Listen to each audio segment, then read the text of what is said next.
বিশ্বৰ শীৰ্ষ ৫০০ বিশ্ববিদ্যালয়ৰ তালিকা প্ৰকাশ। নাথাকিল ভাৰতৰ এখনো বিশ্ববিদ্যালয়। আমেৰিকা চীনে দখল কৰিলে ৪২% স্থান। আমেৰিকা যুক্তৰাষ্ট্ৰ আৰু চীনে একেলগে বিশ্বৰ ৪২% শ্ৰেষ্ঠ বিশ্ববিদ্যালয়ৰ স্থান অধিকাৰ কৰিছে। ভাৰত বিশ্বৰ সৰ্বাধিক জনবহুল ৰাষ্ট্ৰ আৰু নিজকে বিশ্বগুৰু বা গ্ল'বেল পাৱাৰ বুলি দাবী কৰা দেশ হোৱাৰ স্বত্বেও এই তালিকাত এখনো শিক্ষানুষ্ঠান অন্তৰ্ভুক্ত কৰিব পৰা নাই। এয়া কোনো কাকতালীয় ঘটনা নহয়, ই এক পৰিণামহে। Academic ranking of world university, যাক সাধাৰণতে চাংহাই ৰেংকিং বুলি জনা যায়,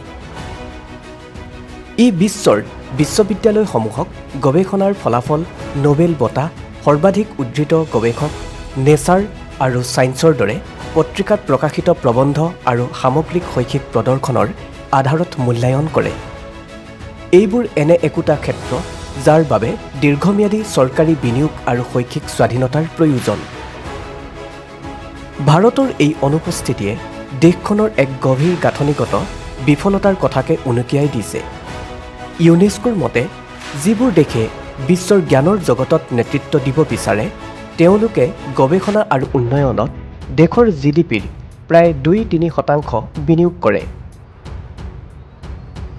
কিন্তু ভাৰতৰ গৱেষণা ব্যয় বছৰ বছৰ ধৰি GDPৰ মাত্ৰ ০.৬ৰ পৰা ০.৭%হে আবদ্ধ হৈ আছে, যি বিশ্বৰ অন্যান্য সমকক্ষ দেশৰ তুলনাত বহু তলত। বাজেটৰ অগ্ৰাধিকাৰবোৰেও একেটা কথাকেই কয়। উচ্চ শিক্ষা আৰু গৱেষণাৰ বাবে কেন্দ্ৰীয় বাজেটৰ আবণ্টন সদায় নামমাত্ৰ হৈয়ে ৰৈছে, অথচ ডাঙৰ ডাঙৰ ঘোষণা বা ফ্লেগশ্বিপ আঁচনিবোৰত বিশ্ববিদ্যালয়, শিক্ষক বা গৱেষণাৰ পৰিৱেশ শক্তিশালী কৰাতকৈও ব্ৰেণ্ডিং বা চমক সৃষ্টিতহে অধিক গুৰুত্ব দিয়া হৈছে। শ্লোগান, ফটো উঠা অনুষ্ঠান বা কেম্পাছত মতাদৰ্শ, নজৰদাৰী বা পুলিচগিৰিৰে বিশ্বমানৰ বিশ্ববিদ্যালয় গঢ়িব নোৱাৰি।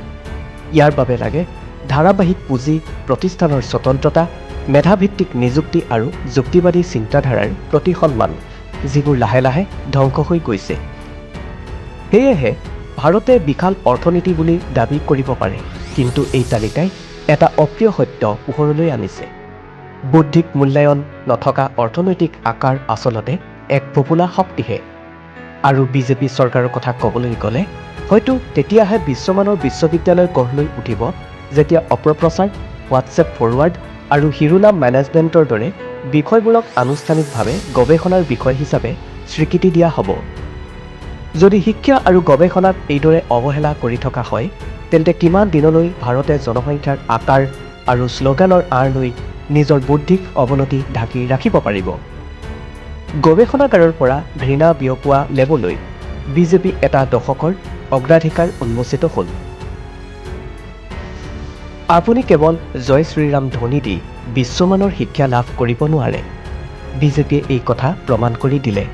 পাহৰিলে নহ'ব, বিশ্বৰ শীৰ্ষ বিশ্ববিদ্যালয়সমূহৰ ৪২%ই আমেৰিকা আৰু চীন দেশৰ, আৰু বিজেপিৰ অধীনত ভাৰত শূন্য। নিউজ ডেস্ক ৰিপোৰ্ট, নতুন সময়।